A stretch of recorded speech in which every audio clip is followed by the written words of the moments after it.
Bismillahirrahmanirrahim. Today's topic of discussion is S1. Okay. EFI revision. तो part 3 video है। Part 1 और part 2 के अंदर हमने काफ़ी सारा कवर कर लिया था। माना कि S1 बोरिंग है लेकिन मजबूरी है। पॉलीनोडल साइनस को पढ़ लेते हैं। पॉलीनोडल साइनस को जीप बॉटम या ड्राइवर्स बॉटम कहते हैं। हेरी मैन या जीप ड्राइवर्स में काफ़ी ज़्यादा कॉमन होती है। इंटरबटैक साइकिल रीजन में देखने को मिलती है। इसमें आपको सीरोस एनजीएस या प्रूलेंट डिस्चार्ज देखने को मिलता है। थ्रॉबिंग पेन होता है।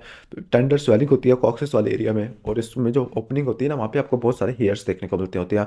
ओके। और पॉलीनोडल साइनस को आपने अवॉइड करना है, तो आपने कहना है कि अपना सीटिंग को अवॉइड करो काफ़ी लॉन्ग टाइम तक। आपने ना ट्रैक्स वगैरह को क्लीन कर लेना अगर कोई ट्रैक्स बन गया। इसके अलावा तमाम हेयर्स को रिमूव कर देना विद रेगुलर शेविंग, और स्ट्रिक्ट हाइजीन को आपने फॉलो करना होता है। ठीक हो गया। बैठना नहीं है, क्लीन करना है, रेगुलर शेविंग करनी है और स्ट्रिक्ट हाइजीन करनी होती है। अब इसकी मैनेजमेंट क्या होती है? अगर एब्सेस बन गया तो स्टेप 1 के अंदर आपने क्या करना होता है? ओके। असल में ये ना एनल कैनाल की डिजीज है, तो ये एनल कैनाल में ज़्यादा आती होती है। ओके। तो स्टेप 1 में रेस्ट एंड बाथ है, सिट्स बाथ है, एंटीसेप्टिक ड्रेसिंग होती है, ब्रॉड स्पेक्ट्रम एंटीबायोटिक होता है। अगर नहीं ठीक हो रहा तो आपने लॉन्गिट्यूडनल इनसिजन देना होता है, ड्रेनेज करना होता है या क्यूर अटैच करना होता है। लेकिन नहीं ठीक हो रहा, क्रॉनिक डिजीज है, तो आपने इसमें तमाम ट्रैक्स को एक्सरसाइज करना होता है। अब इसके लिए बहुत सारी सर्जरी होती है। फॉर एग्जांपल लिम्बार्क प्रोसीजर है, जिसको रोम्बॉइड ऑपरेशन भी कहते हैं, ज़िप्लास्टी है, कैलिडाकिस और बेस्कॉम प्रोसीजर होता है। ओके। उसके बाद नेक्स्ट क्वेश्चन पे चलते होते हैं। ऑस्टियोमाइलाइटिस वाला। ऑस्टियोमाइलाइटिस में आपको क्रॉनिक नी का इन्फेक्शन मिलेगा, डिस्चार्जिंग साइनस देखने को मिलती है। साइनस और फिस्टुला में क्या फर्क होता है? साइनस एक ब्लाइंड ट्रैक होती है, ग्रैनुलेशन टिश्यू से लाइंड होती है, जो कि एक एपिथेलियल सरफेस से सराउंडिंग टिश्यू में जाती होती है। इन शॉर्ट ये ब्लाइंड कम्युनिकेशन होता है, वन वे कम्युनिकेशन होता है। जो फिस्टुला होता है ये एब्नॉर्मल कम्युनिकेशन होता है between the lumen of one viscera to the another viscera. ठीक हो गया। दो वेसल्स या दो विसरा के दरमियान जो कम्युनिकेशन होती है उसको फिस्टुला कहते होते हैं। अब साइनस की जो एग्जांपल है, फॉर एग्जांपल कॉन्जेनिटल साइनस के अंदर पेरियोरिकुलर साइनस है, एक्वायर्ड मैक्टिनोमाइसिस है या पाइलोनोडल साइनस है। और फिस्टुला के अंदर, एक्सटर्नल फिस्टुला के अंदर आप रट्टा मान लो कि ब्रिंकियल फिस्टुला, और जो इंटरनल फिस्टुला वो ट्रैकियोएसोफेगल फिस्टुला होता है।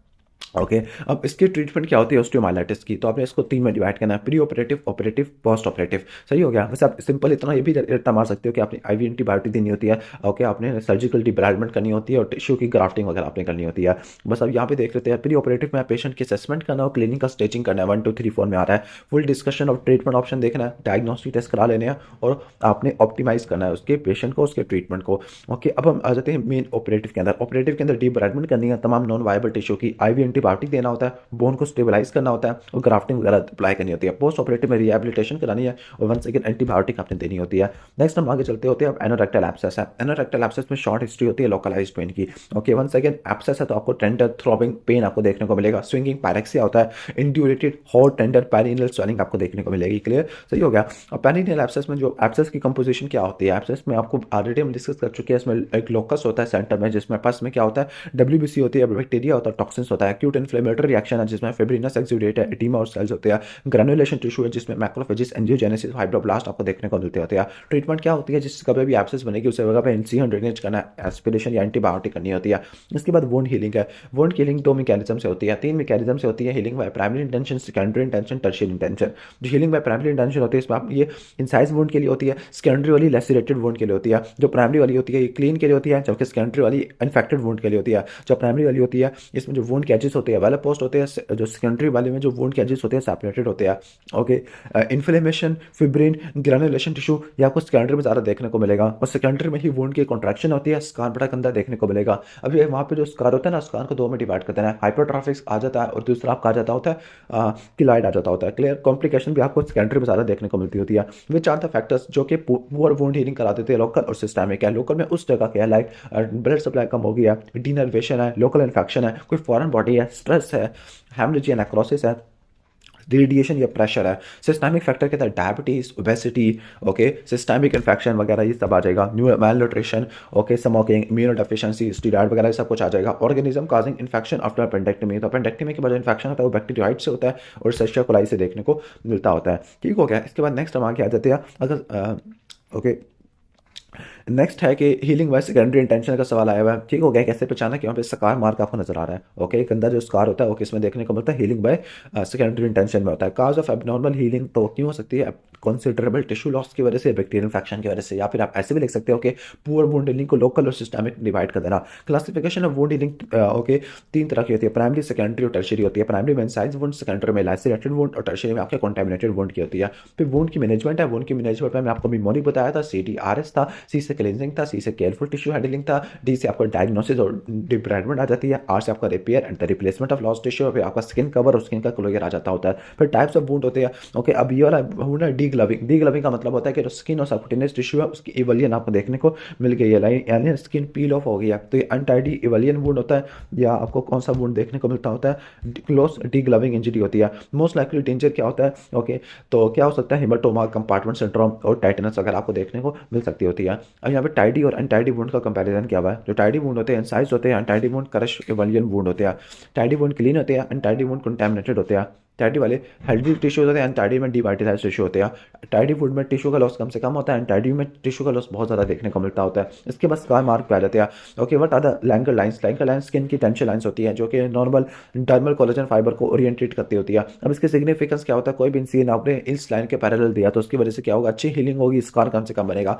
हाइपरट्रॉफिक और क्यूलाइड में क्या फर्क होता है, हाइपरट्रॉफिक और क्यूलाइड दोनों एक्सेसिव स्कार टिश्यू होते हैं। हाइपरट्रॉफिक स्कार में जो एक्सेसिव स्कार टिश्यू होता है वो ओरिजिनल वुंड की बाउंड्री से एक्सटेंड नहीं करता, ओके, लेकिन क्यूलाइड ना ओरिजिनल वुंड की बाउंड्री से एक्सटेंड कर जाता होता है। What are the contraction. Contraction ऐसे स्कार होते हैं जो कि जॉइंट्स को या फ्लेक्शन क्रीजेस को क्रॉस कर जाते होते हैं, टाइट वेब बनाते हैं जिसकी वजह से जॉइंट की मूवमेंट रिस्ट्रिक्टेड हो जाएगी। तो क्यूलाइड क्या होता है, excessive scar tissue that extend beyond the boundary of original wound, जबकि हाइपरट्रॉफिक स्कार ओरिजिनल वुंड की बाउंड्री से एक्सटेंड नहीं करता होता। क्यूलाइड का अननोन कॉज होता है hypertrophic scar prolong inflammatory phase की वजह से होता है, अनफेवरेबल स्कार साइड की वजह से होता है। जेनेटिक प्रीडिस्पोजिशन क्यूलाइड में देखने को मिलती है। जो क्यूलाइड होता है ये चेस्ट वाल में कॉमन होता है, फॉर एग्जांपल स्टर्नम पे आपको देखने को मिलता है, अपर आर्म पे देखने को मिलता है और एयर लोब्यूल पे देखने को मिलता है। हाइपरट्रॉफिक स्कार आपको फ्लेक्सर सरफेस पे देखने को मिलता है। स्टीरॉयड का जो रिस्पॉन्स होता है वो हाइपरट्रॉफिक स्कार में देखने को मिलता है। रिकरेंस रेट आपको क्यूलाइड में देखने को मिलता है। कोलेजन की सिंथेसिस भी क्यूलाइड में देखने को मिलती है। नेचुरल हिस्ट्री आपको ओके ये होती है कि जो क्यूलाइड इनकी प्रोग्रेशन होती है और हाइपरट्रॉफिक स्कार की रिग्रेशन आपको देखने को मिलती होती है। Surgical treatment to improve complicated scar, तो आपने क्या करना होता है, incision and repair by resuturing, ये आ जाएगा आपका। इसके बाद वीनस अल्सर पे स्टार्ट करते हैं। वीनस अल्सर को ग्रेविटेशनल अल्सर भी कहते हैं। फुल थिकनेस स्किन लॉस आपको देखने को मिलेगा, एंकल पे आपको देखने को मिलता होता है जिसको गेटर एरिया कहते हैं और ठीक नहीं होता। क्लियर। इसके बाद नेक्स्ट हम आगे आ जाते हैं जो टाइप्स ऑफ अल्सर है। जो टाइप्स ऑफ अल्सर होते हैं, फॉर एग्जांपल जो शेल्विंग एजेस वाले अल्सर होते हैं, वैसे ये हीलिंग जो अल्सर होते हैं ना वो शेल्विंग एजेस के होते हैं। ओके, जो स्पेसिफिक अल्सर है, फॉर एग्जांपल ट्यूबरकुलोस में जो अल्सर होते हैं इंटरवाइंड एजेस होते हैं। सिफिलिस में पंच आउट मार्जिन होते हैं। रोडेंट अल्सर या रोल्ड एजेस या आपको या इन्वर्टेड एजेस या आपको बेसल सेल कार्सिनोमा में देखने को मिलते हैं। इसके अलावा जो आपका इपिथेलियोमा होता है इन्वर्टेड होता है या फिर हीप्ड मार्जिन होते हैं, स्क्वेमस सेल कार्सिनोमा में देखने को मिलते होते हैं। क्लियर, ठीक हो गया। अब स्टेजेस ऑफ ट्रॉफिक अल्सर या प्रेशर सोर होता है। इसमें स्टेज 1 में नॉन ब्लांच वाला एरिथेमा होता है without any breach in the skin epidermis, ठीक है। तो स्टेज 2 में क्या होता है, okay, partial thickness skin loss होता है लेकिन ये एपिडर्मिस और डर्मिस को इन्वॉल्व करता है, लेकिन ये फेशिया को क्रॉस नहीं करता होता। क्लियर, ठीक हो गया। तो 1 में क्या होगा, नॉन ब्लांचेबल एरिथेमा होगा without breach in the epidermis. 2 में क्या होगा, पार्शियल थिकनेस स्किन लॉस होगा एपिडर्मिस का और डर्मिस का। 3 में क्या होगा, फुल थिकनेस स्किन लॉस होगा, सबक्यूटेनियस टिश्यू में एक्सटेंड कर रहा होगा लेकिन फेशिया को एक्सटेंड नहीं कर रहा होगा। 4th में क्या होगा, फुल थिकनेस स्किन लॉस होगा, फेशिया को एक्सटेंड करते हुए टिश्यू की डिस्ट्रक्शन करा देगा। ओके, बाकी स्पेसिफिक अल्सर ऑलरेडी एक्सप्लेन कर चुका हूं। ट्यूबरकुलोस में क्या होता है, अंडरमाइंड एजेस होते हैं।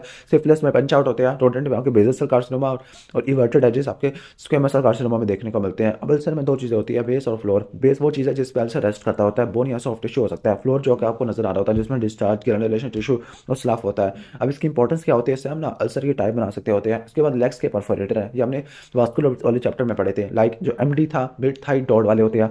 क्लियर। इसके बाद गैस्ट्रोक्रीमियस वाले बॉइड्स वाले होते हैं। लोअर लेग परफोरेटर कॉकेट्स होते हैं। एंकल वाले परफोरेटर मेयर से कस्टर्ड आपको देखने को मिलते हैं। इसके बाद नेक्स्ट आ जाते हैं वेरिकोस वेन है। वेरिकोस वेन वाले पेशेंट में आपको अल्सर मिल रहा है मीडियल मिलियोलस वाले एरिया पर, इसको बोलते हैं हम वीनस अल्सर या ग्रेविटेशनल अल्सर, गेटर एरिया में देखने को मिलता है। काजेस ऑफ लेग अल्सर, तो लेग अल्सर के काजेस क्या होते हैं, वीनस डिजीज की वजह से हो सकती है, आर्टीरियल डिजीज की वजह से हो सकते हैं। वीनस डिजीज में रट्टा मान लेना, वेरिकोस वेन आर्टीरियल डिजीज में आपके अल्सर इस्कीमिक अल्सर आ जाते हैं, वास्कुलाइटिक अल्सर है, न्यूरोपैथिक अल्सर है, ट्रॉमेटिक अल्सर है, इन्फेक्शन से रिलेटेड हो सकते हैं या मैलिग्नेंसी से रिलेटेड हो सकते हैं। मैनेजमेंट के अंदर क्या होता है, वीनस अल्सर के लिए, वेरिकोस वेन के लिए, डीवीटी के लिए, इन सब के लिए इन्वेस्टिगेशन और चॉइस डुप्लेक्स अल्ट्रासाउंड होती है।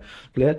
इसके बाद आपने क्या करना है, डॉपलर प्रेशर मेजरमेंट आपने करनी होती है। सीबीसी या सीआरपी आपसे करा सकते हैं। और ट्रीटमेंट क्या होता है, आपने कंप्रेशन करनी होती है। कंप्रेशन कैसे कर सकते हैं, ओके, ऑर्थोपेडिक वूल से या कॉटन क्रीप से या फिर इलास्टिक कोहोई से बैंडेज से, ठीक हो गया। कॉटन क्रीप से, ऑर्थोपेडिक वूल से या इलास्टिक कोहोई से बैंडेज से कर सकते होते हैं। इसके अलावा सुपरफिशियल वीनस एब्लेशन वगैरह करते होते हैं। और क्या कर सकते हैं, पेंटॉक्सीफाइलिन कर सकते हैं, जो कि क्या करती है, माइक्रोवास्कुलर परफियन को इंप्रूव कर देती है, पिंच ग्राफ्ट होता है, ये इस्तेमाल कर सकते होते हैं, लेकिन मेन पेंटॉक्सीफाइलिन है। इसके बाद प्रेशर सोर्स है, प्रेशर सोर्स को ट्रॉफिक अल्सर वगैरह भी कहते हैं। इसकी स्टेजिंग वगैरह तुमने यहाँ से पढ़ ली थी कि स्टेज 1 में नॉन ब्रांचेबल एरिथेमा आता, स्टेज 2 में पार्शियल थिकनेस स्किन लॉस था, एपिडर्मिस कोर्टाइस का, स्टेज 3 में फुल थिकनेस था, सबकुटेनियस टिश्यू में फोर्थ वाला फुल थिकनेस लॉस था, okay, with extensive tissue destruction आपके आ जाती होती है। इसके बाद नेक्स्ट है कि जो प्रेशर सोर होते हैं, प्रेशर सोर के प्रिवेंट कैसे करते होते हैं, लाइक अगर कोई बेड बाउंड पेशेंट है तो अपने पेशेंट की पोजीशन को चेंज करना है 2 घंटे में।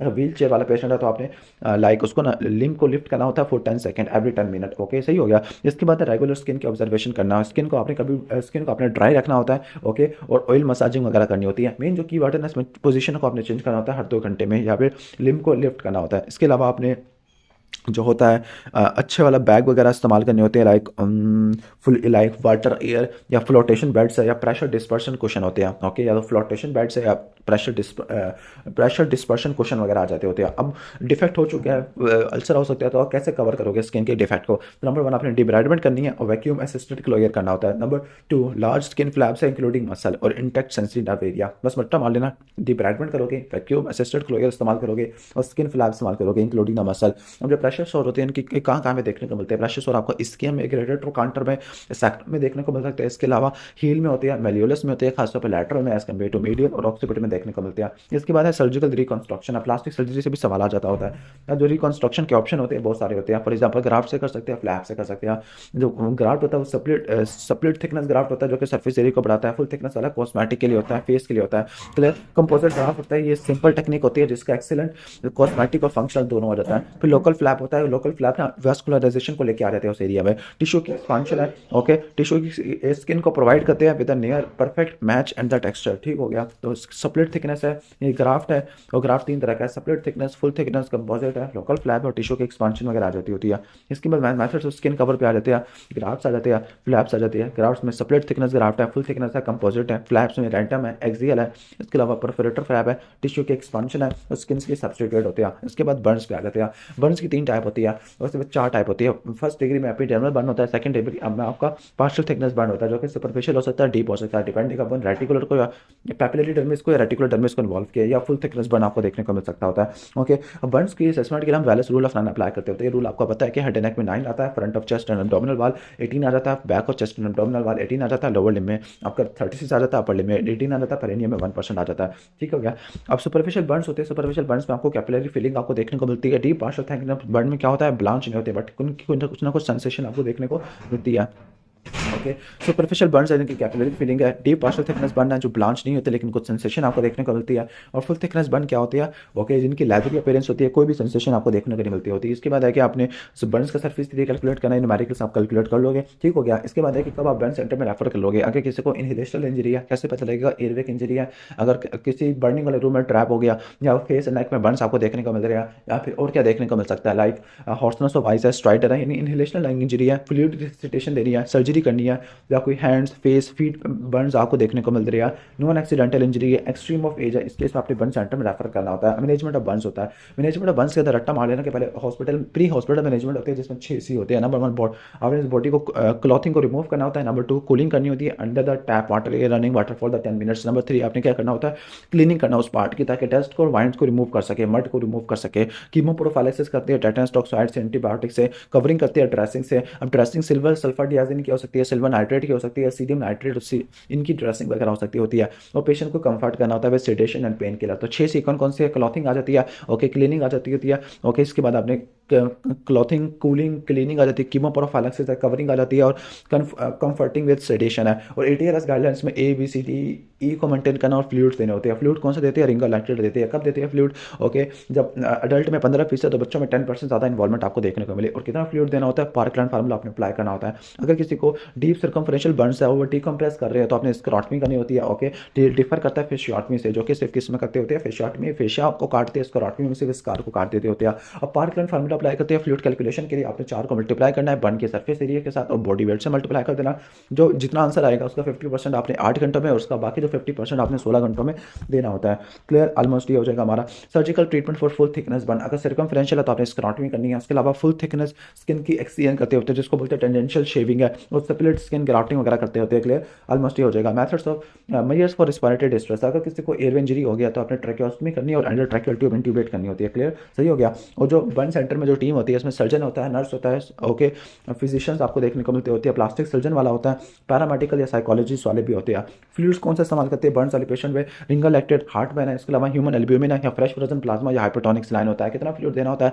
ओके, लाइक जो वो डिपेंड करेगा पारेक्लाइन फार्मूला से, total body surface area, weight को मल्टीप्लाई किया, 4 से मल्टीप्लाई किया। इसके बाद आपने नेक्स्ट आ जाते हैं मैनेजमेंट ऑफ इनहेलेशनल बर्न। अगर इनहेलेशनल बर्न हो गया, दो मेन चीज़ें रट्टा मार लेना कि इसमें आपने बर्न सेंटर पर रेफरल करना होता है, ईटीटी डालनी होती है, एंडोट्रैकियल ट्यूब इंट्यूबेशन या फिर ट्रैकियोस्टमी करते होते हैं। ऑलमोस्ट सेम हो जाएगा। कॉम्प्लिकेशन ऑफ बर्न्स है, बर्न्स की कॉम्प्लिकेशन को 2 में डिवाइड करना है, एक्यूट और क्रॉनिक कॉम्प्लिकेशन है। एक्यूट में क्या हो सकता है? हाइपोवोलेमिक शॉक है, एक्यूट रीनल फेलियर है, रिस्पिरेटरी डिस्ट्रेस है, एक्यूट रीनल फेलियर आ जाता होता है, सेप्टिसीमिया, सेप्टिक शॉक भी आ जाता है। लेट कॉम्प्लिकेशन का रट्टा मार लेना सीएसएस को, ओके, सी से कॉन्ट्रैक्शन हो जाएगा, इससे सकारिंग आपको देखने को मिलती होती है। ओके, इसके अलावा आपको स्क्वेमस सेल कार्सिनोमा भी देखने को मिल सकता है और स्टोमक में कैंसर वगैरह हो सकता है, कंपार्टमेंट सिंड्रोम हो सकता है। Most common cause of death at the site of injury, तो आपका होता है एस्फिक्सिया होता है। Most common cause of early death, early death Burns में वो होती है हाइपोवोलेमिक शॉक की वजह से, लेट डेथ होती है सेप्टिसीमिया की वजह से, ओवरऑल डेथ सेप्टिसीमिया की वजह से होती है। जो मोस्ट कॉमन ऑर्गेनिज्म होता है वो सूडोमोनास होता है। ओके, इसके बाद नेक्स्ट आ जाती है इलेक्ट्रोक्यूशन इंजरी में आपको क्या क्या डैमेज देखने को मिलता है। अभी रट्टा मारने ना किसी को बिजली का झटका लगा तो स्केलेटल मसल अफेक्टेड होगी, कार्डिक होगा और रीनल होगा,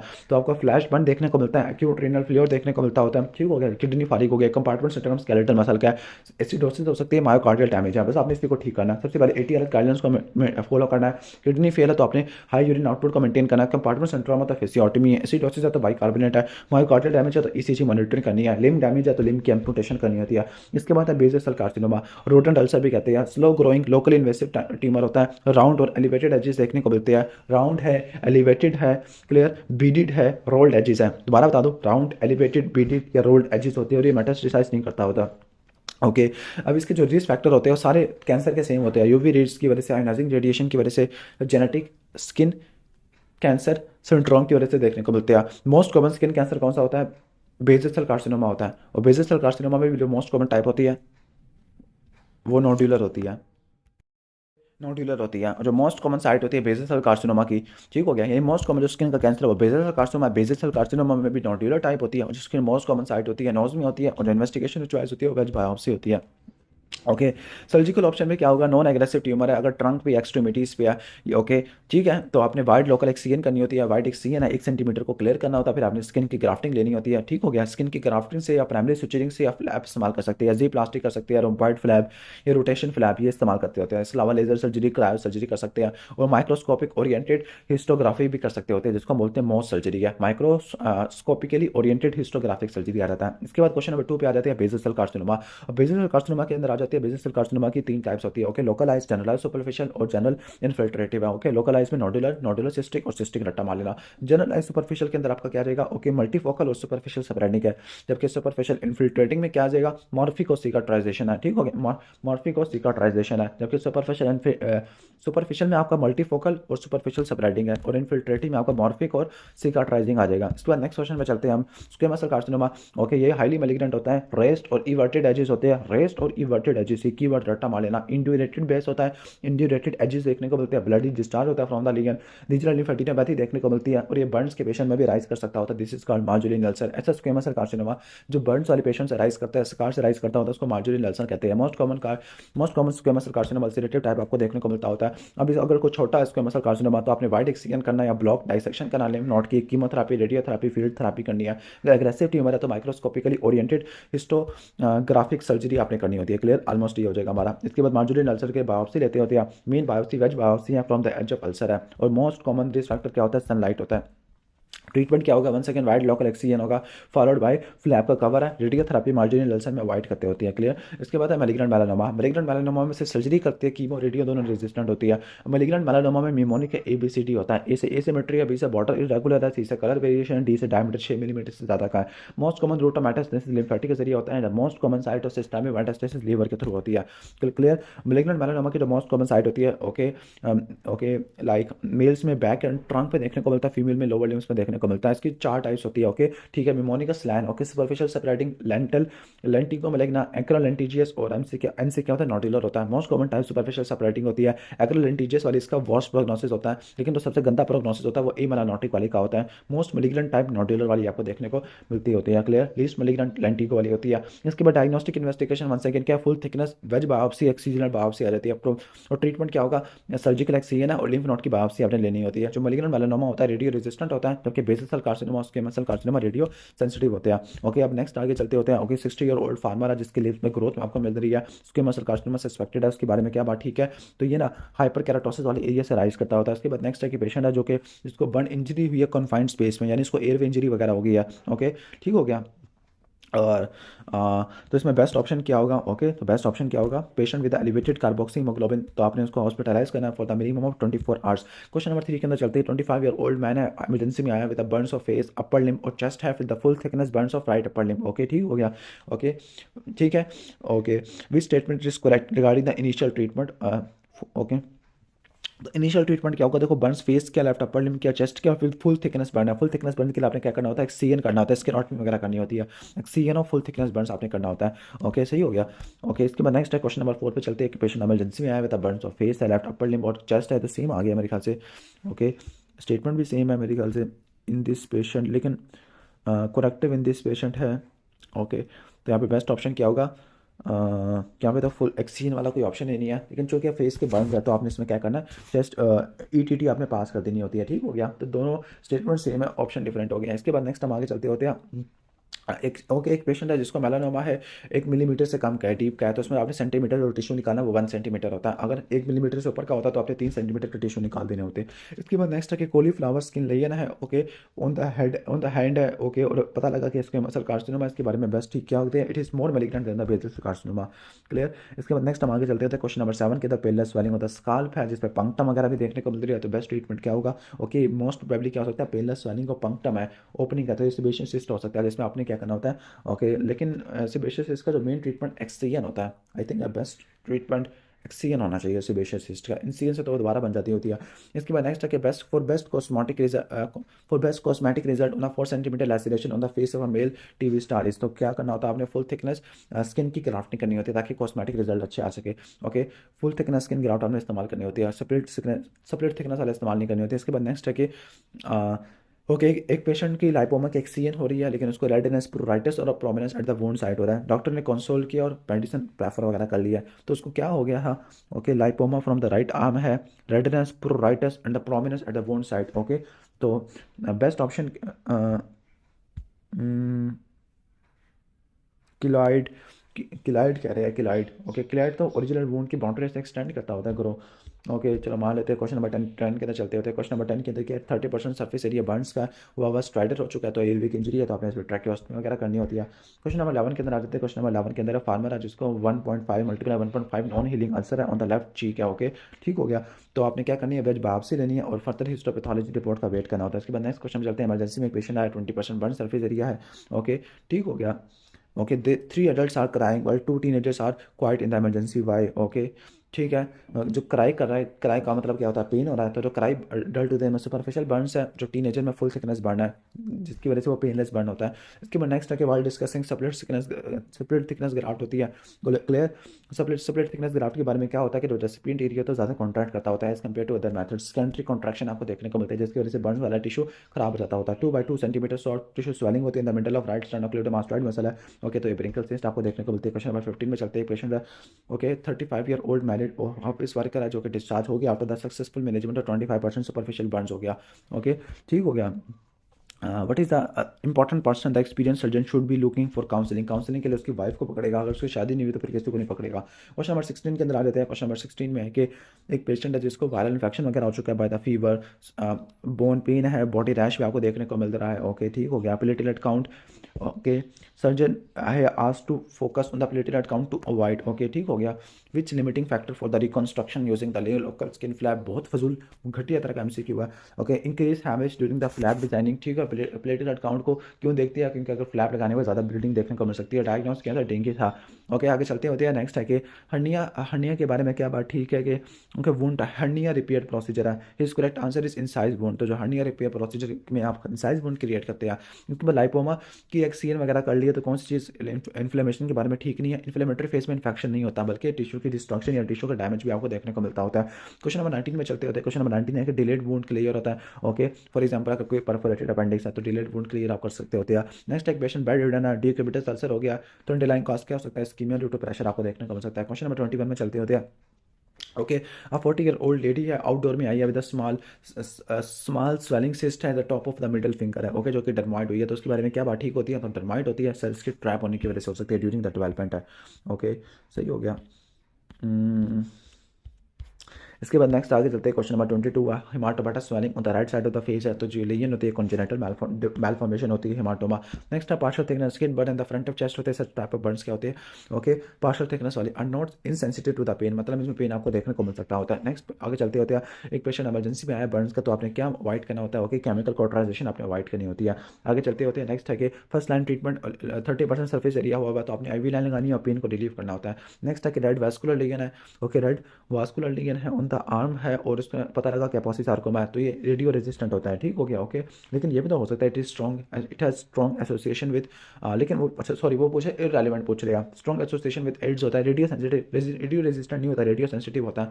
क्लियर। इसके बाद नेक्स्ट है कि कंप्यूटर ऑपरेटर होता है। Okay, painful nodule at the tip of the finger होती है जो कि ग्लोमस ट्यूमर था, इसके बारे में क्या बात ठीक है। कोल्ड के एक्सपोजर की वजह से एक्सट्रीमली पेनफुल आपको देखने को मिलता होता है। क्वेश्चन नंबर 28 पे चलते हैं। 50 year old mail with history of 3 millimetre more on the right side of the face for many years है।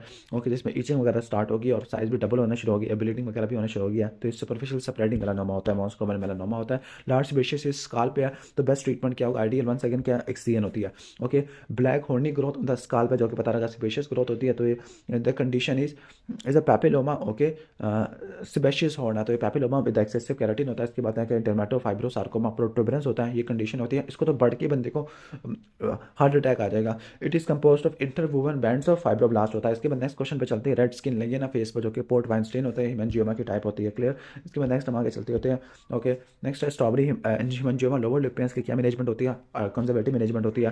नेक्स्ट चलती है लेबरर है while having a long standing Venus ulcer on the regular right Shin है, तो उसको marginal ulcer diagnose हुआ है। Marginal ulcer क्या होता है, स्क्वेमस सेल कार्सिनोमा जो कि बर्न टिश्यू से राइज करता होता है। नेक्स्ट है कि 10 सेंटीमीटर डायमीटर बर्न हो गया on the back of the neck, appropriate treatment क्या होगा, excision and apply skin grafting होती है।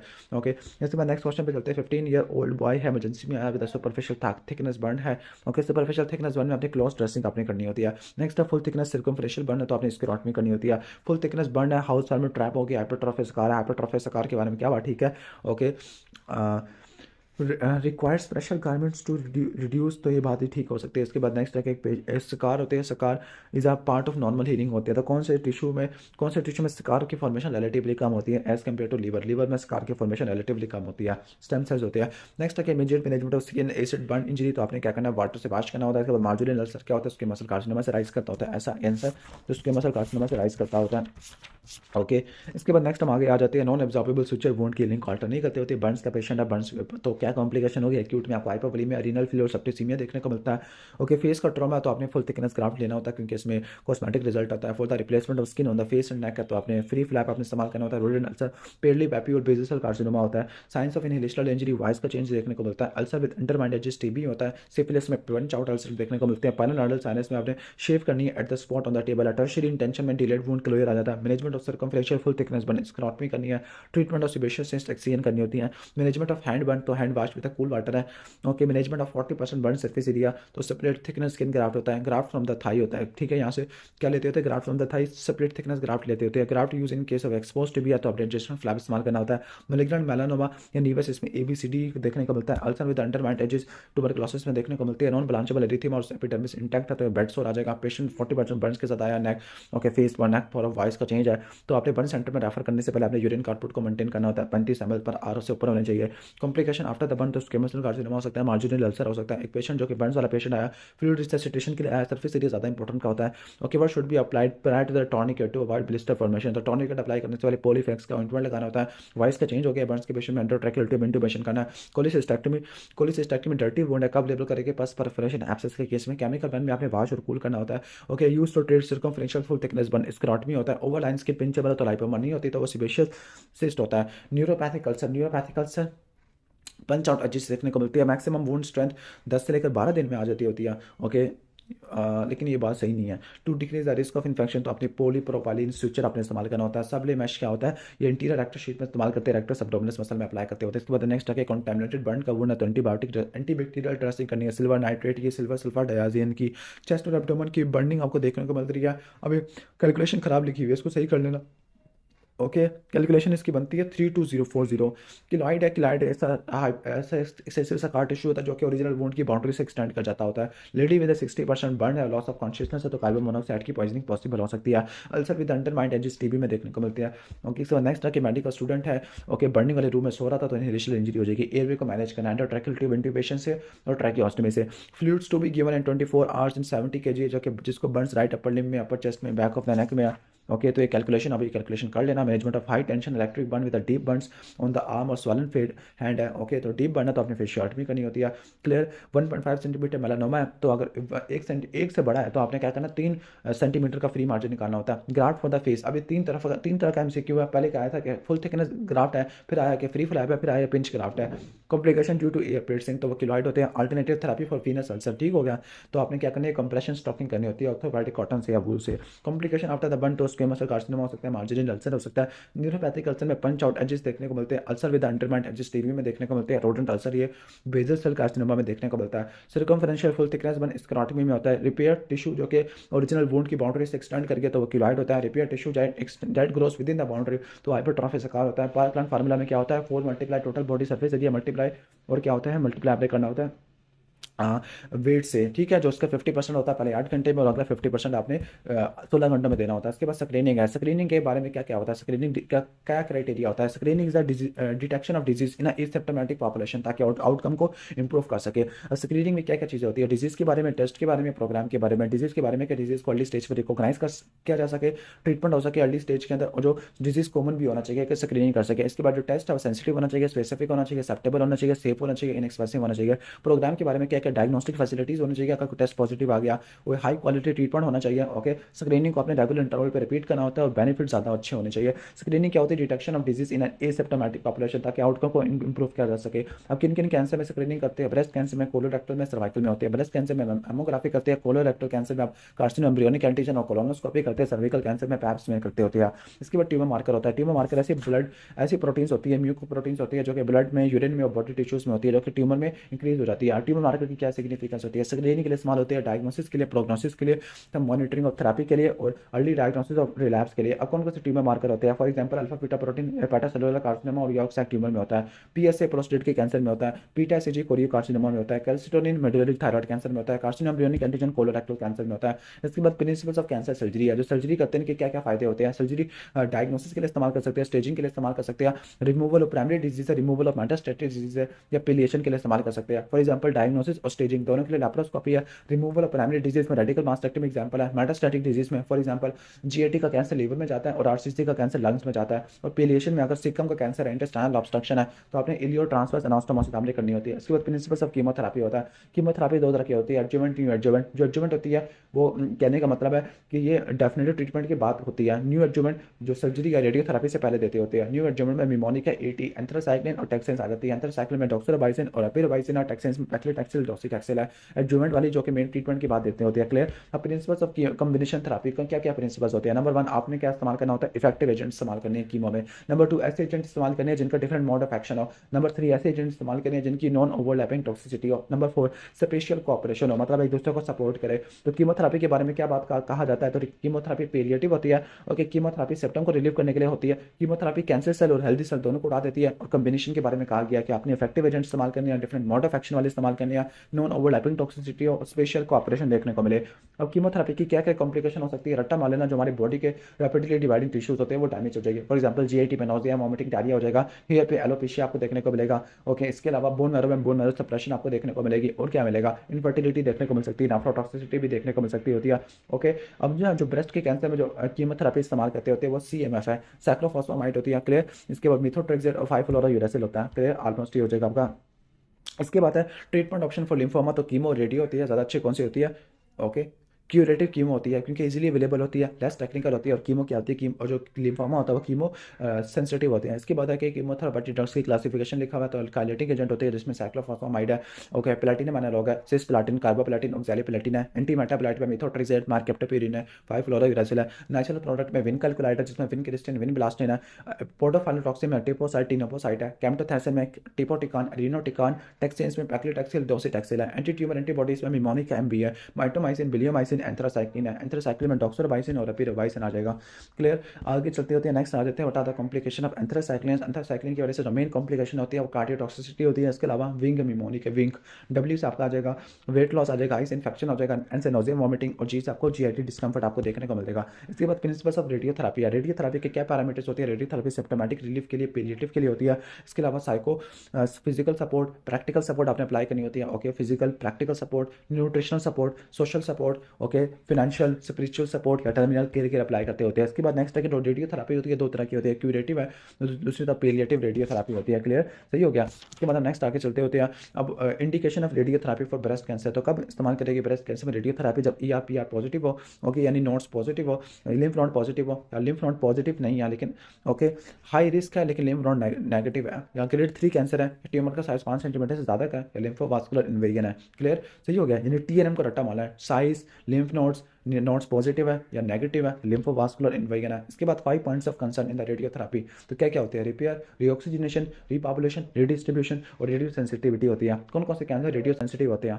ओके, जो ऐसे कैंसर जो रेडियोथेरेपी से हो जाते हैं वो पेपिलरी थायराइड कैंसर और ल्यूकीमिया होता है। और जो सेंसिटिव होते हैं रेडियो सेंसिटिव, वो कौन कौन से होते हैं? स्किन में basal cell carcinoma, squamous cell carcinoma, okay, genital tract में बिलेटरी ट्यूमर है, कार्सिनोमा सर्विक्स का, सेमिनोमा ऑफ टेस्टिस का, इसके अलावा Hodgkin lymphoma, Ewing sarcoma, medulloblastoma, early laryngeal cancer आ जाएगा। क्लियर, ठीक हो गया। इसके बाद मेथड्स ऑफ रेडियोथेरेपी होता है। रेडियोथेरेपी के 3 मेथड होती है, टेलीथेरेपी, ब्रेकीथेरेपी और पार्टिकल बीम रेडियोथेरेपी होता है। What are the radiotherapy complication? The acute complication का मिमोनिक है मामा, ओके, म्यूकोसाइटिस है, एस एलोपेशिया, एम से माइलोसप्रेशन, एस एनरेजिया। और क्रॉनिक कॉम्प्लिकेशन में क्या होगा? सेम आपने वो फ्राइटिस रट्टा मार लेना। ओके, इसके अलावा डर्मेटाइटिस आपको देखने को मिलेगा, निमोनाइटिस है, ऑस्टियोमाइलाइटिस है, रेडिएशन इंड्यूस मैलिग्नेंसी है। क्लियर, इसके अलावा आपको फ्रोजन पेल्विस हो जाएगा और इन्फेक्शन आपको देखने को मिलेगा। जो ब्रेकीथेरेपी करते थे उसके 3 मेथड होते हैं, परमानेंट सीड इम्प्लांट है, HDR, LDR आ जाएगा, और मेथड्स ऑफ रेडियोथेरेपी है। रेडियोथेरेपी में जो ब्रेकीथेरेपी होता है ना, इसमें आपको क्या होता है कि high localise single continuous dose of radiotherapy apply करते हैं, डीपर टिश्यू को सपेयर कर देता है। लेकिन क्या होता है कि टेक्निकली डिफिकल्ट होता है और लोकल कॉम्प्लिकेशन देखने को मिल सकती है, फॉर एग्जाम्पल डिस्प्लेसमेंट या इरोजन आपको देखने को मिल सकती है। इसके बाद susceptibility of various phases of cell cycle, तो G2M है, फिर G2 है, फिर M है, फिर अर्ली एस फेज है, फिर लेट एस फेज है। क्लियर, इसके बाद हम आगे चलते होते हैं। ओके, ब्रेस्ट के कैंसर में जो इम्यूनोथेरेपी करते हैं, HER2 रिसेप्टर पॉजिटिव है, ट्रस्टोजुमाब है, ओके, और अगर ER-PR रिसेप्टर पॉजिटिव है, प्री मेनोपॉजल है तो टैमैक्सोफिन, और पोस्ट मेनोपॉजल है तो अपने एरोमेटेस इनहिबिटर इस्तेमाल करने हैं, फॉर एग्जांपल एनास्ट्राजोल, लेट्राजोल, एक्जिमेस्टिन है। इसके बाद ट्यूमर बोर्ड है, ट्यूमर बोर्ड के में मल्टीपल टीम्स आपको देखने को मिलती है, फॉर एग्जांपल उसका साइट स्पेशलिस्ट सर्जन होता है, ठीक हो गया। इसके बाद ऑन्कोलॉजिस्ट होता है, surgical oncologist, clinical oncologist, medical oncologist है, डायग्नोस्टिक रेडियोलॉजिस्ट होता है। इसके अलावा और कौन होता है? प्लास्टिक सर्जन होता है। इसके अलावा एडवांटेजेस टीम के क्या एडवांटेज होते हैं? ओपन डिबेट होती है, ओके, और इसके बाद पेशेंट को बहुत ज़्यादा एडवांटेज होता है, बहुत सारे ओपिनियंस मिल जाते हैं। इसके अलावा जो डिसीजन मेकिंग होती है वो ओपन होती है, ट्रांसपेरेंट होती है। डिसएडवांटेजेस क्या होते हैं कि आपको ईगो क्लैशेस देखने को मिल सकते हैं। नंबर 2, लेस कॉन्फिडेंट और लेस आर्टिकुलेट मेंबर अपने आप को एक्सप्रेस नहीं करेंगे, और डिसीजन पेशेंट की एब्सेंस में किए जाते होते हैं। इसके बाद हम क्वेश्चन नंबर 1 स्टार्ट करते हैं। सिगरेट स्मोकिंग कर रहा है बंदा, non tender hard mass at the lateral neck है, ओके, ठीक हो गया। तो उसको डायग्नोस बनाने के लिए क्या करेंगे? FNAC वगैरह कर लोगे। क्लियर, इसके बाद नेक्स्ट हम आगे चलते हैं, क्वेश्चन नंबर 2 के अंदर चलते हैं। 6 सेंटीमीटर मैस एंटीरियर थाई पे है, ओके, और वो अंडरलाइंग मसल से फिक्स हो चुका है। तो नेक्स्ट स्टेप क्या हो जाएगा? ओके, इंसिजनल बायोप्सी हो जाएगा, इंसाइज कर देना आपने। ओके, नेक्स्ट है adjuvant chemotherapy for the breast cancer है, तो एट्रियोमाइसिन यानी डॉक्सोरिबोसिन की वजह से क्या टॉक्सिसिटी होती है और कार्डियोमायोपैथी देखने को मिलती होती है। नेक्स्ट क्वेश्चन पे चलते हैं। एक ब्रेस्ट का कैंसर है जो कि ER PR पॉजिटिव है। ओके, ठीक हो गया। 1.5 सेंटीमीटर इन्फिल्ट्रेटिंग होता है, ठीक है। तो इसका बेस्ट ट्रीटमेंट क्या होगा? तो बेस्ट ट्रीटमेंट रेडियोथेरेपी और हार्मोनल थेरेपी होगा, क्योंकि वाइड लोकल एक्सचेंज ऑलरेडी हो चुकी है। क्वेश्चन नंबर 5 पे चलती है, कम्बिनेशन कीमोथेरेपी के बारे में क्या बात? ठीक है, क्योंकि डिफरेंट ड्रग्स के साइनर्जिस्टिक एक्शन देखने को मिलती है। Okay, treatment option in the breast cancer है with the high incidence of lymphoedema.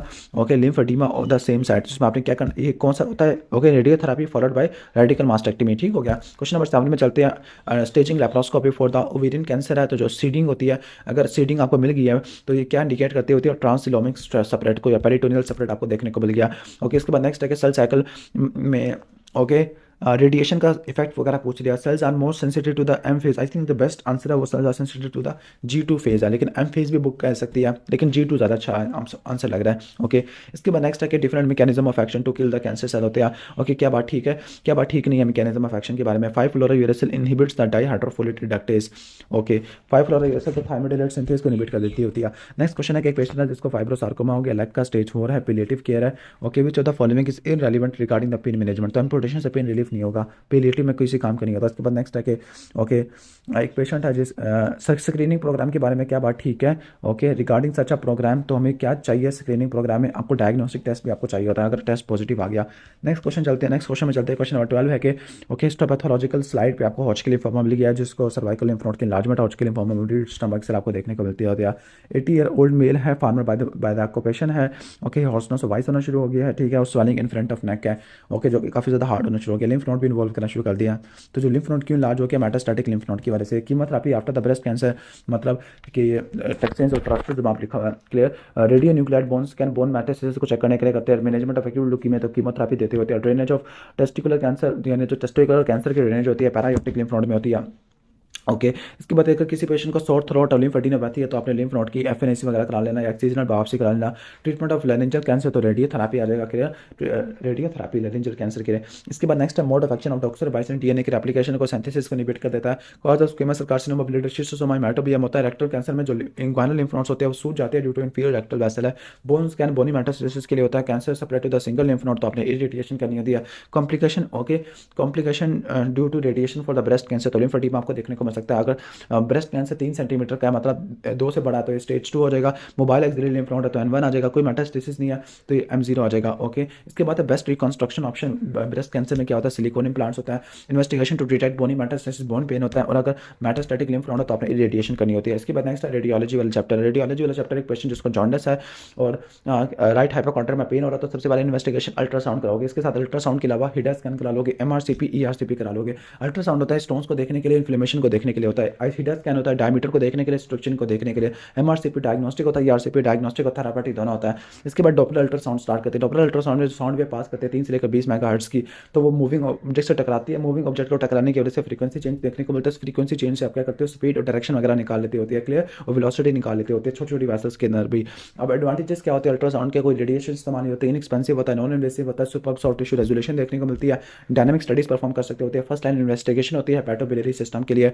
एंडोकैविटरी ultrasound gynaecological prostate disease में स्टार्ट होता है। एक्सीलेंट रेजोल्यूशन होती है ब्रेस्ट, थायराइड या टेस्टिस के लिए। Okay, good for soft tissues होता है। सिस्ट या फॉरेन बॉडी को डिफरेंशिएट करने के लिए इस्तेमाल होता है। डिसएडवांटेजेस क्या होते हैं? इंटरप्रिटेशन से सिर्फ एग्जामिनेशन के दौरान ही कर सकते हैं। लॉन्ग लर्निंग कर्व होता है, सीखना पड़ता है इसको। ओके, रेजोल्यूशन डिपेंडेंट होता है मशीन के ऊपर, और इमेजेस को आप पेशेंट से अवेयर आप रिव्यू नहीं कर सकते होते। ओके, इमरजेंसी में अल्ट्रासाउंड की क्या सिग्निफिकेंस होती है? अर्ली डायग्नोसिस के लिए इस्तेमाल होता है। Early diagnosis, prompt treatment. Early diagnosis rapid होता है, नॉन इन्वेसिव होता है, रिपीटेबल होता है, पेनलेस होता है, क्लियर। इसके बाद नेक्स्ट आगे चलते हैं। एब्डोमेन के लिए जो कॉन्ट्रास्ट स्टडी होती है बेरियम स्टडी है, barium swallow, barium follow through, barium enema. इसके अलावा contrast analysis scan, IV urography और परक्यूटेनियस ट्रांसहेपेटिक कोलंजियोग्राफी आपको देखने को मिलती होती है।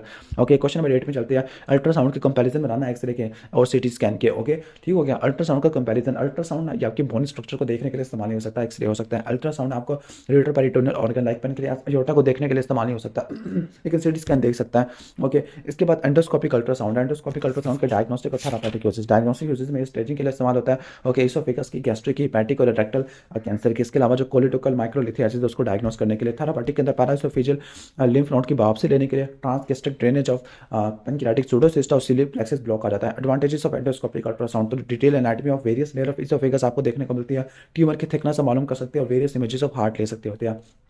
Okay, advantages of endorectal ultrasound in case of rectal cancer. यहाँ पे इसने आंसर सही नहीं लिखा हुआ, मैं आपको अपनी बुक से पढ़ के बता रहा हूँ। जो एंडोरेक्टल अल्ट्रासाउंड होता है ना, ये इसोफेगस की, स्टोमक की और रेक्टल कैंसर की स्टेजिंग के लिए इस्तेमाल करते हैं। नंबर 1 मिनिमली इन्वेसिव होता है, ओपीडी में कर सकते हैं। नंबर 2 प्रीसाइज ट्यूमर स्टेजिंग आपको देखने को मिलती है, यानी डेप्थ ऑफ इन्वेजन को पता लगा सकता होता है। नंबर 3 लिम्फ नोड की वैल्यूएशन कर सकता है। नंबर 4 सराउंडिंग स्ट्रक्चर को विजुअलाइज कर सकता होता है। ओके, नंबर 5 थेरेपी को प्लान करने के लिए इस्तेमाल कर सकते होते हैं। क्लियर। इसके बाद कन्वेंशनल रेडियोग्राफ होता है। तो अगर एक पेशेंट को चेस्ट एक्सरे का ट्रॉमा हो गया तो आप पेशेंट को ट्रॉमा हुआ चेस्ट का, तो आपने चेस्ट एक्सरे करा लेना। इसके अलावा सीटी स्कैन एमआरआई करा लेते हैं। Comparison with other studies like, अगर जो होता है ना, जो चेस्ट एक्सरे होता है, चेस्ट एक्सरे के क्या फायदे होते हैं? चेस्ट एक्सरे में आप 4 तरह के टिश्यू को डिफरेंशिएट करते हैं। एयर, फैट, बोन और सॉफ्ट टिश्यू होता है। चीप होता है, यूनिवर्सली अवेलेबल होता है। ओके, इजीली रिप्रोड्यूसेबल होता है, कंपेयर कर सकते हैं प्रीवियस एग्जामिनेशन के साथ। ओके, सही हो गया। और इसमें लो डोज रेडिएशन वगैरह इस्तेमाल होती है। क्लियर। और अगर हम डिसएडवांटेजेस या मेरिट्स पढ़े तो सॉफ्ट टिश्यू को डिफरेंशिएट नहीं कर सकते। सॉफ्ट टिश्यू कॉन्ट्रास्ट की वजह से आप इंट्रा एब्डोमिनल स्ट्रक्चर को भी नहीं दे सकते। अब ब्रेस्ट के लिए कौन सी हिस्टोपैथोलॉजिकल इन्वेस्टिगेशन होती है? ओके, एफएनसी होती है, ट्रू कट या कोर कट बायोप्सी होती है, सीजनल या एक्सीजनल बायोप्सी होती है, वेज बायोप्सी होती है। रेडियोलॉजी के अंदर मैमोग्राफी, अल्ट्रासाउंड है। ब्रेस्ट कैंसर में जीन कौन से होते हैं? BRCA1 BRCA2 होता है। और जो रिसेप्टर कौन से होते हैं? ERPR और HER2 रिसेप्टर पॉजिटिव होते हैं। एक पेशेंट की आपने काउंसलिंग करनी है फॉर मैमोग्राफी, तो कैसे काउंसलिंग करोगे? आपने कहना है कि इसके प्रोसीजर के कोई साइड इफेक्ट नहीं है, और अगर कोई कैंसर होगा तो जल्दी डिटेक्ट कर लोगे। और स्क्रीनिंग किन किन कैंसर में करते हैं? ब्रेस्ट कैंसर में, सर्विकल कैंसर में, कोलोरेक्टल कैंसर में और हिपाटोसेलुलर कार्सिनोमा में। अब मैमोग्राफी के 2 व्यूज होते हैं, क्रेनियोकॉर्डियल और मीडियो लैटरल व्यू आपको देखने को मिलता होता है। Advantages of breast ultrasound, breast ultrasound dense breast में हम इस्तेमाल करते होते हैं, सिस्ट को सॉलिड स्ट्रक्चर से डिफरेंशिएट करने के लिए इस्तेमाल करते हैं, और इम्पाल्पेबल एरियाज को लोकलाइज करने के लिए करते होते हैं। क्लियर। इसके बाद नेक्स्ट है कि मैमोग्राफी के क्या स्टेप्स होते हैं? पहले पोजीशनिंग होती है, फिर कंप्रेशन होता है, फिर एक्सपोजर होता है, फिर रेडियोग्राफ आपने ले लेना होता है। कितनी डोज होती है? 0.1 सीग्रे की डोज होती है, यानी सेफ होता है काफ़ी ज़्यादा। इसके बाद सिटी स्कैन है। सिटी स्कैन जो 3D सिटी स्कैन होता है, कॉम्प्लेक्स फ्रैक्चर को देखने के लिए इस्तेमाल होता है। इसके अलावा इंटरवेंशनल प्रोसीजर में लाइक आपने बायोप्सी लेनी है, ड्रेनेज करनी है, सिटी एंजियोग्राफी, ब्रोंकोस्कोपी, कोलोनोस्कोपी है। अब डिसएडवांटेजेस है सिटी स्कैन, इसमें हाई रेडिएशन डोज होती है, 400 एक्सरे की रेडिएशन होती है, पुअर सॉफ्ट टिश्यू रेजोल्यूशन होता है पेरिफेरीज का, और पेशेंट को फ्लैट या स्टिल लेटना होता है। इसके बाद सिटी स्कैन में ना आयोनाइजिंग रेडिएशन है जो कि फीटस को नुकसान पहुंचा सकती है, जिसकी वजह से अपने प्रेगनेंसी में नहीं करना, अल्ट्रासाउंड करना होता है प्रेगनेंसी में। क्यों अल्ट्रासाउंड करना? क्योंकि रेडिएशन इस्तेमाल होती है, इनएक्सपेंसिव होता है, सुपर सॉफ्ट टिश्यू रेजोल्यूशन होता है, और डायनामिक स्टडीज आप परफॉर्म कर सकते होते हैं। इसके बाद इंडिकेशन ऑफ सिटी स्कैन 1 घंटे में और 8 घंटे में। 1 घंटे में रट्टा मार लेना कि अगर किसी बंदे को लाइक GCS 15 से कम है, 2 घंटे हो गया, या GCS 13 से कम होता है, डेंजरस। इसके अलावा कोई डिप्रेस फ्रैक्चर है, ओके, वॉमिटिंग या सीजर है, तो 1 घंटे के अंदर इंडिकेशन है। 8 घंटे में कौन कौन सी होती है? निमोनिक है, कार्ड, कोगुलोपैथी, कोगुलोपैथी है, एज अगर 65 से ऊपर है, रेट्रोकेलेट एमनेसिया और डेंजरस मैकेनिज्म ऑफ इंजरी होती है। और आपने ना रेडिएशन को अपने अवॉइड करना होता है। What is the role of CT scan in the staging of rectal cancer? तो सिटी स्कैन ना वाइड अवेलेबिलिटी है, सबसे इंपॉर्टेंट है, पूरे एब्डोमिनल पेल्विस और कोई के बारे में देख लेता है, मेटास्टेसिस को देख लेता होता है, लोकली एडवांस रेक्टल कैंसर को यानी T स्टेज को देख लेता होता है, जबकि MRI T और N दोनों को देख लेता होता है। वह MRI में बल्कि ये पूछ ले कि रेडियोलॉजिकल इन्वेस्टिगेशन कौन कौन सी कराई गया है। अगर किसी पेशेंट को कॉन्स्टिपेशन, एब्डोमिनल डिस्टेंशन है, एक्सरे करा लोगे, बेरियम स्टडीज करा लोगे, सीटी स्कैन एब्डोमेन करा लोगे, और अल्ट्रासाउंड करा लोगे। और मैं प्रिंसिपल्स ऑफ MRI है, तो MRI में ये कहते हैं कि जो ऐसे न्यूक्लियस जिसमें ओड नंबर ऑफ प्रोटॉन्स होते हैं, इनकी स्पेसिफिक मोशन होती है मैग्नेटिक फील्ड में, और ये मैग्नेटिक मोमेंटम प्रोड्यूस करते हैं। ओके, अगर हम स्ट्रॉन्ग मैग्नेटिक फील्ड प्रोड्यूस करेंगे तो ये अपने आप को अलाइन कर लेंगे, ठीक हो गया। और हम ब्रीफ रेडियो फ्रीक्वेंसी पल्स दोगे ना, ओके, तो इनकी मोशन खराब हो जाएगी। जैसे इस रेडियो फ्रीक्वेंसी पल्स को रिमूव करोगे तो ये एनर्जी रिलीज करते होते हैं, okay, radio frequency signal release करते हैं, जिसको आप कंप्यूटर से रिकॉर्ड कर सकते होते हैं। इसके बाद नेक्स्ट है कि T1 और T2 को कैसे डिफरेंशिएट करना होता है। अब यहाँ पे बिल्कुल बेकार करके लिखा हुआ है, मैं आपको डोकर से करके बता रहा हूँ। T1 और T2 एक बात रट्टा मार लेना, जो T2 होता है इसमें वाटर वाइट नजर आता है, ओके, T1 में जो वाटर होता है बिल्कुल काला नजर आता है, ओके। यानी T1 को आप क्या बोलते हैं? T1 को ये एनाटमी को देखने के लिए, T2 फंक्शनल को, फिजियोलॉजी को देखने के लिए। T1 को हम फैट वेटेड बोलते हैं क्योंकि फैट नजर आता है। T2 में वाटर वेटेड, वाटर आपको अच्छे से नजर आता होता है। लो इको टाइम T1 में होता है, T2 में हाई इको टाइम होता है। T1 में फ्लूइड डार्क होता है, T2 में फ्लूइड ब्राइट नजर आता होता है। फैट आपको T1 में ब्राइट नजर आता है, T2 में लेस ब्राइट देखने को मिलता है। अब MRI की क्या आपको देखने को मिलती है, यानी एडवांसमेंट तो MRCP, एंजियोग्राफी है। MRI की क्या एब्सोल्यूट कॉन्ट्राइंडिकेशन होती है? For example cranial aneurysm clip है, ओके, ये मैंने छोड़ दिया क्या? नहीं, बल्कि तो रहता भी। अच्छा, MRI की क्या एब्सोल्यूट कॉन्ट्राइंडिकेशन होती है? एब्सोल्यूट कॉन्ट्राइंडिकेशन में अगर कोई, कहने का मतलब है क्रेनियल एनेरिज्म क्लिप है, ओके, कोई कोक्लियर इंप्लांट है, पेस मेकर है, कोई मेटालिक फॉरेन बॉडी है, रिलेटिव के अंदर फर्स्ट ट्राइमेस्टर प्रेगनेंसी, कोलोस्ट्रोफोबिया, इसके अलावा काफ़ी ज़्यादा टाइम लगता होता है, लिमिटेड अवेलेबिलिटी और महंगा भी होता है। अब MRI का क्या रोल है in the staging of rectal cancer? तो नंबर 1 ट्यूमर की लोकेशन को और मॉर्फोलॉजी को देख सकता है, T और N को देख सकता होता है, okay, extra mural vascular invasion को देख सकता है, और सराउंडिंग स्ट्रक्चर को देख सकता होता है। इसके बाद role of MRI in the breast काफ़ी इंपॉर्टेंट है, ओके, स्कार को रिकरेंस से डिफरेंशिएट करने के लिए, मल्टीफोकल एग्जांपल मल्टी सेंट्रिसिटी को देखने के लिए DCIS में, ओके, हाई एक्सटेंट, ओके, ठीक है, यानी सॉरी DCIS में नहीं, लोबुलर कैंसर में, ओके, यानी इन शॉर्ट स्कार को रिकरेंस से डिफरेंशिएट करने के लिए, लोबुलर कैंसर में मल्टी फोकलिटी और मल्टी सेंट्रिसिटी को देखने के लिए, DCIS को एक्सटेंट को देखने के लिए, इम्प्लांट्स वाले में, और हाई रिस्क फीमेल में स्क्रीनिंग के लिए इस्तेमाल होता है। क्लियर, सही हो गया। Imaging mortality for the malignant breast lump, अगर लंग्स में पहुंच गए तो आप लंग्स में चला गया, लंग्स, लीवर, बोन और ब्रेन होता है, उन सब के लिए आप CT स्कैन वगैरह करा लोगे। इसके बाद imaging the acute trunk condition है, तो क्या क्या कराते हो एक्यूट में आप, एक्यूट एब्डोमेन के अंदर आप एक्सरे एब्डोमेन करा लेते हो, अल्ट्रासाउंड करा लेते हो। क्लियर,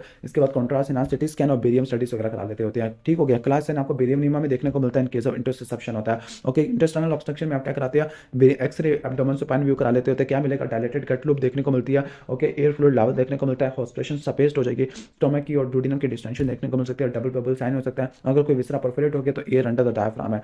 इसके बाद जुजिनम को, आइलियम को, कोलोन को कैसे डिफरेंशिएट करते हैं एक्सरे के अंदर, जो आइलियम होती है सेंट्रली पड़ी होती है, ओके, और इसमें एयर फ्लूइड लेवल आपको देखने को मिलते हैं। जो जुजिनम होती है इसमें वैल्वुली कोनिवेंटीज होती है, स्टेप पैटर्न देखने को मिलता है, और कोलोन में आपको हॉस्पिटेशन देखने को मिलते होते हैं। What is the role of FAST in the emergency, तो फास्ट होता है free fluid in the peritoneal cavity, pericardium cavity को देखने के लिए होता है, और फॉर क्विकली एनर्जी को असेस कर लेता है जिसमें आपने सर्जरी करनी होती है। लिमिटेशन ऑफ फास्ट, फास्ट की क्या लिमिटेशन होता है, ओके, बोवल गैस की वजह से फ्लूइड ऑब्स्क्योर हो जाता है, एक्सटेंसिव सर्जिकल एम्फीसीमा या ऑर्गेनाइज हीमाटोमा होती है। अदर इन्वेस्टिगेशन क्या करोगे, कॉन्ट्रास्ट एनहांस CT स्कैन और डायग्नोस्टिक पेरिटोनियल लेवाज होता है। कब पॉजिटिव कहेंगे, जब किसी पेशेंट में RBC 1 लाख से ज़्यादा हो, WBC 500 से ज़्यादा हो, डिमॉन्स्ट्रेबल बैक्टीरिया हो, बाइल हो, या माइलेज आपको देखने को मिले। ओके, इसके बाद न्यूक्लियर मेडिसिन है, न्यूक्लियर मेडिसिन में न्यूक्लियर रेडियो आइसोटोप इस्तेमाल करते होते हैं टू डिटेक्ट कैंसर ट्रॉमा। तो इसकी एग्जांपल में थायराइड स्कैन है, हार्ट को देखने के लिए थीलियम स्कैन होता है, पल्मोनरी एम्बोलस के लिए टेक्नीशियम 99 स्कैन होता है, और बोन स्कैन वगैरह आ जाता होता है। हिडा स्कैन है, पेट स्कैन है, DT पे स्कैन होता है। इनकी क्या होती है, मेरिट्स क्या होते हैं, नंबर 1 फंक्शनल इमेजिंग होता है, नंबर 2 पूरी बॉडी की इमेजिंग कर लेते हैं, हाई सेंसिटिविटी होती है for the metastatic bone disease है, और जो पेट स्कैन होता है मेटास्टेटिक कैंसर को देखने के लिए इस्तेमाल होता है।